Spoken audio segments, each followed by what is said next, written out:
आज मैं आपको पंचतंत्र की कहानियाँ सुनाने जा रही हूँ। इसका फर्स्ट पार्ट है। तो हम जब छोटे हुआ करते थे, हम रोज़ एक कहानी पढ़ा करते थे, कहानियाँ सुना करते थे, काफ़ी अच्छा लगता था और उससे क्या नॉलेज भी बढ़ती थी और काफ़ी मज़ा भी आता था कहानी सुनने में। तो चलिए मैं उस टाइम को मैं आप यादगार बनाने के लिए आपको एक कहानी सुनाती हूँ। चलिए सुनते हैं। होशियार केकड़ा। एक जंगल में, बहुत बड़ा जंगल था, उसमें बहुत सुंदर सी झील थी और वहाँ खूब हरियाली भी थी। वहाँ पे काफ़ी अच्छा लगता था। तो वहीं की मछलियाँ, केकड़े, मगरमच्छ और अन्य प्राणी भी रहा करते थे, सभी रहा करते थे। तो वहाँ एक बगुला भी रहा करता था।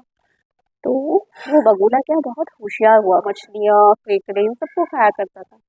एक दिन बगुला बूढ़ा हो चला। उसने सोचा, अब मैं कैसे शिकार करूंगा, मेरे अंदर वो दम और हौसला ही नहीं है, कैसे मैं शिकार कर पाऊंगा। ये सोच के वो तो दंग रह गया, क्योंकि जब मोस्ट नॉर्मल सी बात है कि अपन भी बुजुर्ग हो जाते तो अपन भी इतने सक्षम नहीं हो पाते कि अपन अपना काम खुद कर सके। सेम हेयर कि वो बगुला भी बुजुर्ग हुआ तो वो शिकार करने के लिए सक्षम नहीं था प्रॉपर वे में। वो उसके अंदर ताकत, जोश, सब कुछ चीजें नहीं थी। एक दिन उसने मछलियों को शिकार करने की एक तरकीब सोच निकाली कि पेट तो भरना है, कुछ तो खाना है, भूखे तो रहना नहीं है। तो ये उसने सोचा। तो अगले ही दिन उसने झील के तट पहुंचे, वहाँ घड़ियाल के सामने आंसू बहाने लगा। और वो आंसू बहाने लगा, घड़ियाल उसके आंसू देख के सोचा कि क्या हुआ आज बबूला को अचानक इतने आंसू कैसे बहा रहा है, क्या बात हुई है। ये सुन के सारी मछलियां सब हैरान हो गई और कुछ मछलियों ने उस उत्सुकतावश उसके पास आके मतलब पूछा कि क्या हुआ बबूला काका, तुम इतने रो क्यों, रो इतने परेशान क्यों हो, ऐसी क्या बात हुई है जो तुम इतने परेशान हो, आप हमें बताओ परेशानी, हम आपकी परेशानी जरूर दूर करेंगे। वो मछलियां बड़ी भावुक हो गई, उन्होंने भावुकता से बबूले से सारी बातें कही। सारी मछलियां, बगले का दिल खुशी से बिल्लियों की तरह उछल रहा था, क्योंकि उसके मन में तो ये चल रहा था कि इतनी सारी मछलियां मेरा ख्याल पूछ रही है और इन्हें नहीं पता है कि मैं इनका ही शिकार करने वाला हूँ। तो वो ये सोच रही थी। तो इतने में चेहरे, इतना दिल खिल उठा उस बगुले का अंदर, लेकिन वो फेस पे दिखा नहीं पा रहा था अपने, क्योंकि फेस पे तो वो आंसू दिखा रहा था। तो वो अपना फेस झलका नहीं रहा था, अंदर उसके बहुत कुछ चल रहा था। दिल के भावों को प्रकट करने लगा। तब वो दुखी आवाज में बोला कि आज मैं दुखी हूँ, आज उसके बाद मैं देख सकता नहीं हूँ, मैं बहुत दुखी हूँ, मैं आज के बाद देख सकता नहीं हूँ, ये उसने मछलियों से कहा। वो मछलियों ने कहा, क्यों, ऐसा क्या हुआ है कि आप देख नहीं सकते हो। कह रहे हो, आज सुबह मेरी एक ज्योतिषी से बात हुई। मतलब बगुला भी ज्योतिषियों के पास जाता था और तो वहाँ उससे बात, ज्योतिषियों से बात हुई तो उसने उसने बताया कि ये झील बहुत ही जल्दी सूखने वाली है। तो उसमें रहने वाले सभी प्राणी तड़प तड़प के मर जाएंगे। यह देखकर और सुनकर उसे बहुत दुख हुआ। दुख के मारे वो गला भरा और उसने खाना भी नहीं खाया जा रहा। बगुला बोला। बगुले की बात सुनकर मछलियां बहुत घबराई। उन्होंने तुरंत डुबकी मारी और अपनी रानी के पास पहुंची। एक ही सांस में उन्होंने रानी को बगुले द्वारा बताई गई सारी बातें बताई। उसकी बातें सुनकर रानी भी परेशान हो गई। इस समस्या का हल सोचने लगी कि ये समस्या का हल कैसे निकाला जाए। तो उसी समय ख्याल आया एक बेहतर कि एक बगुला काका से ही मशविरा ले लें कि वे बड़े हैं, दुनिया देखी है, जरूरी इस मसले का कोई सॉल्यूशन निकालें। जाहिर सी बात है, वो बड़े हैं। तो सब लोगों ने यही डिसीजन लिया कि बगुले से ही पूछ लेते हैं क्या है इसका सॉल्यूशन। लेकिन किसी को पता ही नहीं, बगुले के मन में तो बहुत सारी अनगिनत बातें चल रही थी। वो षड्यंत्र रच रखा था कि वो शिकार कैसे कैसे करेगा अपने बुजुर्ग टाइम।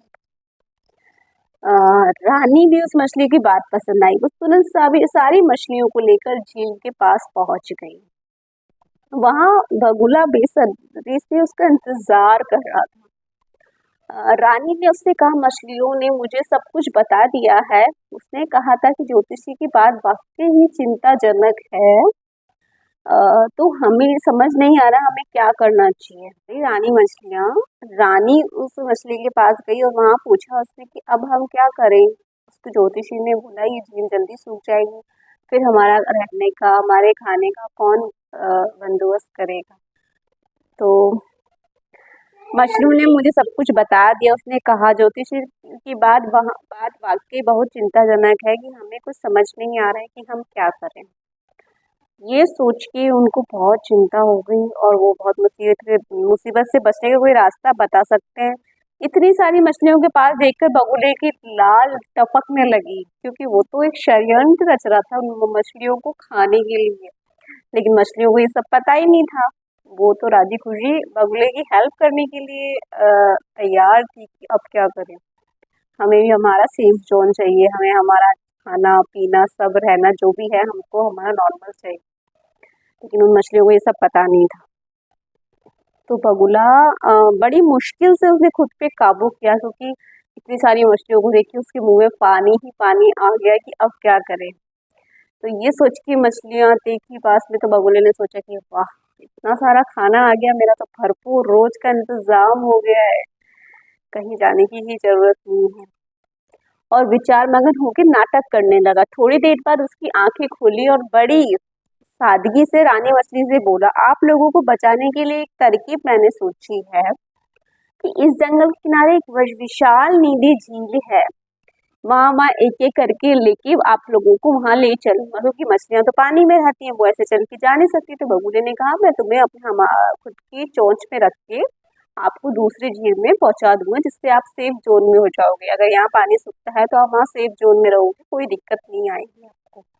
बगुले ने कहा, विशाल नीली झील है, मैं एक एक करके आप सभी को वहां ले जाऊंगा, लेकिन तरकीब तभी कामयाब होगी जब आप मुझ पर भरोसा करेंगे। उसने ये भी साथ में बोला कि आप सब मुझ पर भरोसा करेंगे। इस काम में कई दिन लगेंगे यदि आप धीरज रखना चाहें तो। उन्होंने कहा, बगुले ने कहा कि आपको बहुत संयम रखना पड़ेगा। मैं one by one daily daily एक एक मछली को ले जाके वहाँ दूसरी झील में नील झील में छोड़ के आऊंगा। आपको संयम और भरोसा दोनों मेरे पे रखने होंगे। तो मछलियों ने भी सोचा, जब हमारा को सेफ जोन प्राप्त हो रहा है तो हम क्यों ना हाँ करें। तो इसे आप पूरी तरह से विश्वास है बगुला काका, तभी हम वहाँ आए और इस जीवन के आपके हवाले है।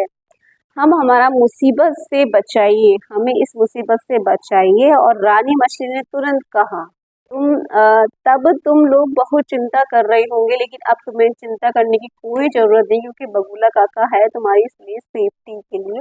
वो तुम्हारा पूरा ध्यान रखेंगे, तुम्हें अगली झील में पहुंचाते आएंगे। सबको एक एक करके झील में ले जाना शुरू कर दूंगा। तुम लोग आपस में तय कर लेना कि कौन सी मछली पहले चलेगी और कौन सी मछली बाद में। फिर बगुला मंद ही मंद मुस्कुराने लगा कि इन मछलियों को तो पता ही नहीं है कि वो तो डिसाइड करेंगी, हम एक करके जाएंगे, हम दो करके जाएंगे, जो जो एक एक जाएगा वो सीधा मेरे पेट में जाएंगे और मेरा पेट भरपूर हो जाएगा।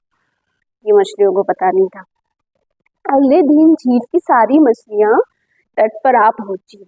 रानी मछली ने पहले दिन जा रही मछली को विदा करते हुए बोली, भूजा, तनिक भी चिंता नहीं करनी है आपको। बगुला काका के साथ बेफिक्र होकर जाओ। बगुला काका आपको सेफ्टी से सुविधाजनक आपको दूसरी झील में पहुंचा देंगे।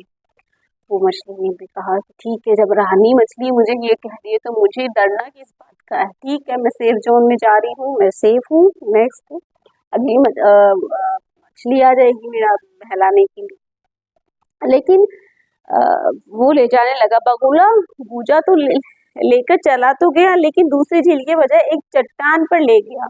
भूजा कुछ समझ नहीं पाएगी ये क्या हुआ, ये तो मुझे झील में लेके जा रहा था, ये यहाँ चट्टान में कैसे ले आया हमको। ये सुन के वो चीर फाड़ कर खा गया। पहले ही दिन वो उसको चीर फाड़ करके खा गया। वहां खा गया। उसके बाद वो झील से लौट गया। मछलियां ने उनको वहीं देखा कि भूजा उसकी झील में छोड़ दिया। अगली सुबह जब दूसरी मछली को लेकर आया तो उसके वहां देखा बगुला रोज यही करता। एक दिन होशियार केकड़ा आया बगुले के पास, जाकर बोला कि काका, मुझे भी इस झील से ले चलिए, मैं मरना नहीं चाहता हूँ, मैं भी जीना चाहता हूँ। तो बगुले ने सोचा, मछली खाते खाते बहुत बोर हो चुका हूँ, अब कुछ टेस्ट चेंज कर लिया जाए। सेम जैसे अपन रोज खाना खाते रहते हैं तो कुछ चेंज खाना चाहिए। मटर पनीर हो गया, पालक पनीर हो गया, तो चेंज करके खाना खाने में जो मजा है बड़ा मजा आता है। ये सोच के बगुले ने सोचा कि मैं अब टेस्ट चेंज कर लेता हूँ, बड़ा ही मज़ा आएगा। ये सोचकर केकड़े को अपनी पीठ पर बिठा लिया और उसके बाद उड़ चला। काफी देर उड़ने के बाद उसी चट्टान पर उतरने लगा। केकड़े ने बड़ी हैरानी से इधर उधर देखा तो झील तो कहीं दूर दूर तक नजर नहीं आ रही थी। तभी उसकी नजर चट्टान पर पड़ी मछलियों की हड्डियों पर पड़ी और हड्डियों को देखते ही उस बदमाश बगुले की सारी मक्कारी समझ गया कि उसने कितनी चालाकी से सारी मछलियों को ले जाके वहां उनको खा लिया और वहां सिर्फ उसकी हड्डियां छोड़ दी। वह तुरंत लपट कर बगुले की गर्दन पर जा चढ़ा और चिल्लाया, मक्कार बगुले, तूने हमारे साथ छल किया है। मछलियों के जीवन बचाने के बहाने तूने चट्टान पे ले जाकर उनको खाना बनाया है, खुद का पेट भरा है। मछलियां बहन को खाने के लिए जीवित नहीं छोड़ूंगा। ये कहते हुए केकड़ा पूरी ताकत से बगुले की गर्दन मरोड़ने लगा। बगुले ने केकड़े की पकड़ से अपनी गर्दन छुड़ाने की बहुत कोशिश की, पर केकड़े की पकड़ इतनी टाइट थी कि वो अपनी सॉफ्ट गर्दन को नहीं छुड़ा पाया और नाकामयाब हो सका। और जब उस केकड़े ने उसको गर्दन पूरा पकड़ लिया अपने पंजे से, तो वो बगुला तड़पड़ाने लगा और वो वहीं पे नीचे जाके गिर गया। तो केकड़े ने बगुले की गर्दन में काट दिया। गर्दन लेकर वापस किसी तरह रेंगता हुआ अपनी झील पर जा पहुंचा। मछलियों को बगुले की मक्कारी की सारी बातें बताई केकड़े ने और वो हैरान हो गई। उन्हें अपनी सारी मछलियों को मरते हुए बहुत देखा, लेकिन ये खुशी हुई थी कि केकड़े की होशियारी के कारण हम और मछलियों को खोया नहीं हमने, वो जरूर सेफ जोन में रह गई। तो दोस्तों, इस कहानी से यही शिक्षा मिलती है कि भक्षक रक्षक नहीं हो सकता, इसे मक्कारों से सावधान रहना चाहिए। भक्षक कभी रक्षक नहीं होता, मक्कारों से हमेशा सावधान रहना चाहिए। और जो आपसे मीठा बोल रहा है तो उसके पीठ पीछे कुछ ना कुछ तो कोई बात होगी, वो तभी बोल रहा है। चलिए मिलते हैं नेक्स्ट कहानी में। जय सिया राम, जय श्री श्याम, बाय बाय।